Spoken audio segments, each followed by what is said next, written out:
has demand weakened in terms of your expectations going into the latter part of this year since you published results a few weeks back? Yeah, thanks, Guy.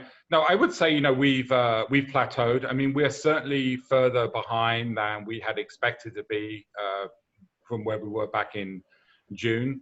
But once we saw the case count start rising in the US and we saw some of that demand disappear, I would really say we've plateaued really at sort of 25 to 30% of the demand that we would normally expect to be flying at this time of year. You were expecting, obviously, to bring jets back into operation. Are you being more circumspect in your approach now as we approach the fall? Yeah, I mean, our number one focus is reducing cash burns. Load factors we need to get to achieve that. And so actually, if we look at our August schedule, we are flying about 40% of what we normally fly, which is probably about 10 to 15% less than we had expected to be flying in August, going back to June. Last time I spoke to you, we talked a lot about what happens at the end of September as the CARES Act money runs out, as we approach October, what your plans were going to be. We're looking at stalemate currently in DC when it comes to CARES Act 2. What are your current plans in terms of downsizing the business come the end of September, and will that be affected if we do see any extension? Well, I mean, the country needs a stimulus bill. We'll let the politicians figure out what that should be, but they absolutely have to come together and build a stimulus bill to help the country continue to get through this. As far as aviation is concerned, it definitely has been probably the sector or one of the sectors that has been most impacted.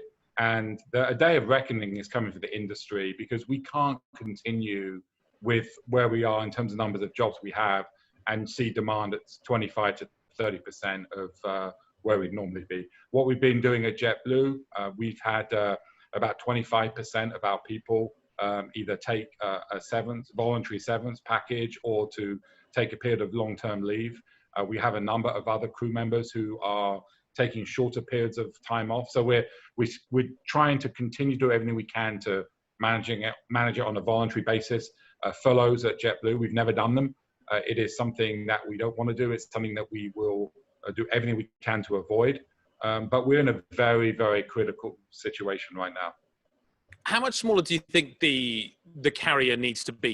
You just talked about the level of demand you're currently seeing. You talked about the level of demand you're expecting to see as we go into the fall. Is that level of demand kind of commensurate with the size the business needs to be?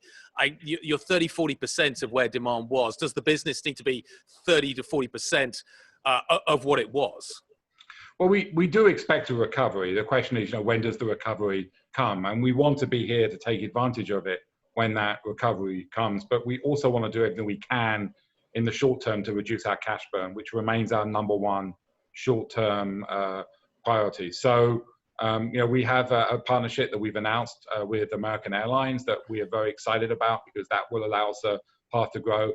We also think our largely domestic footprint and our largely leisure footprint will be some of the first types of business that will recover.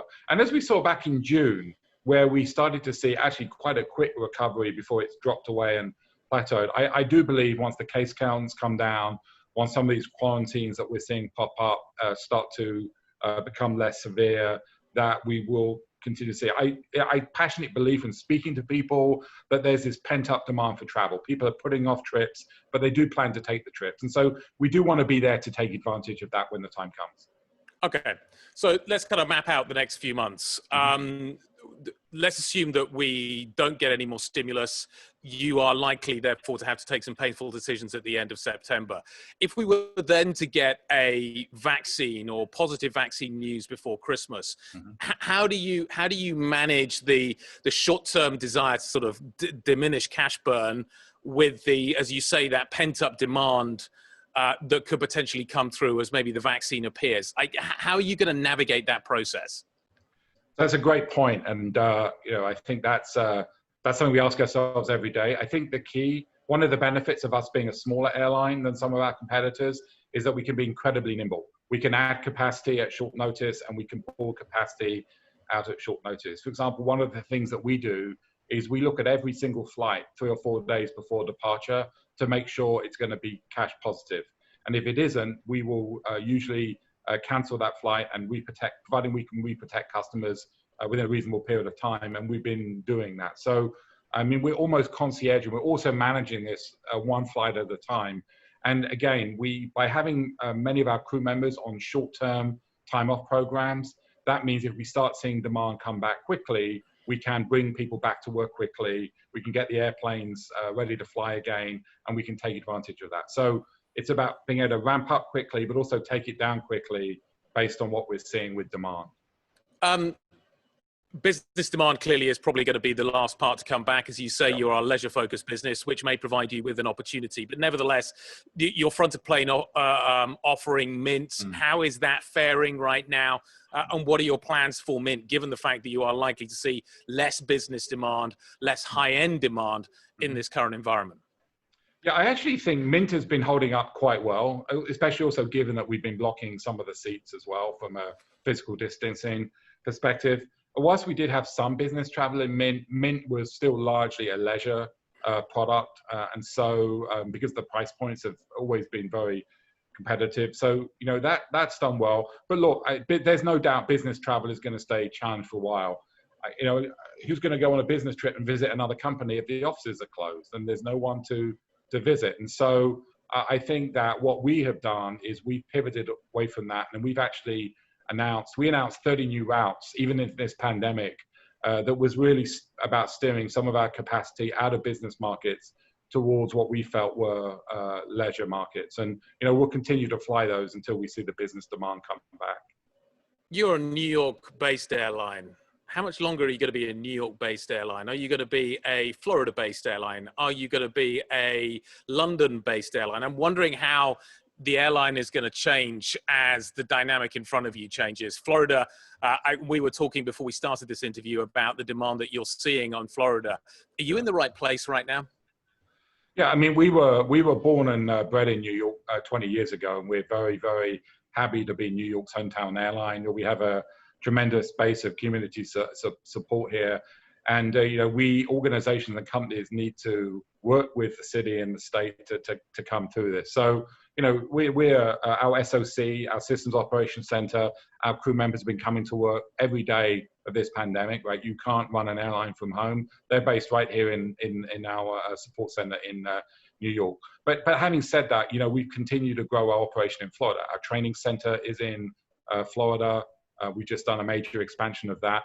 And we launched a new travel subsidiary called JetBlue Travel Products, which is based in Fort Lauderdale. And both those businesses continue to grow. So look, I continue to expect us to grow both of our New York and Florida footprint in the years ahead. I can't fly to New York right now.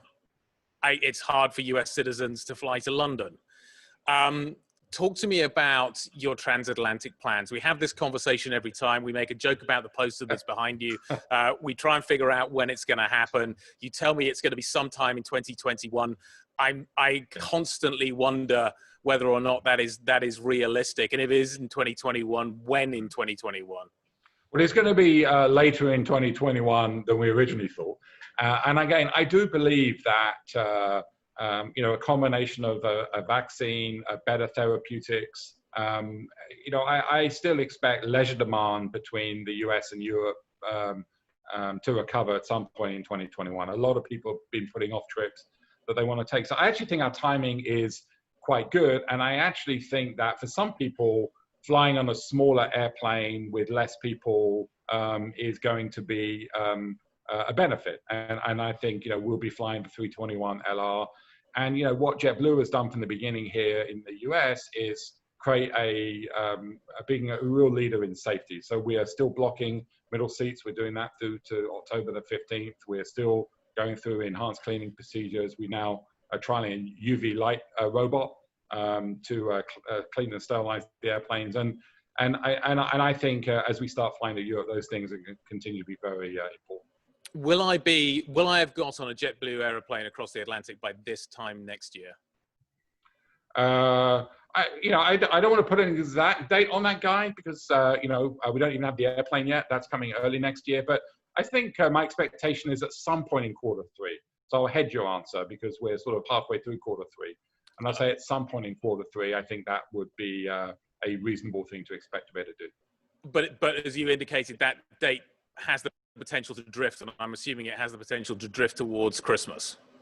Well, and I would say it's less really about demand, because I do right now, based on what I foresee, feel pretty good about summer demand to Europe. But we've got to get the airplane. Then we have to complete our ETOPS, which is extended range certification. And what I've learned in this business is never get ahead of your regulator and announce dates before you've got your regulators to approve what you want to do. So I'm confident we'll do that. We're already partnering with the FAA on that process. But let's get that in the can, and then we're ready to fly.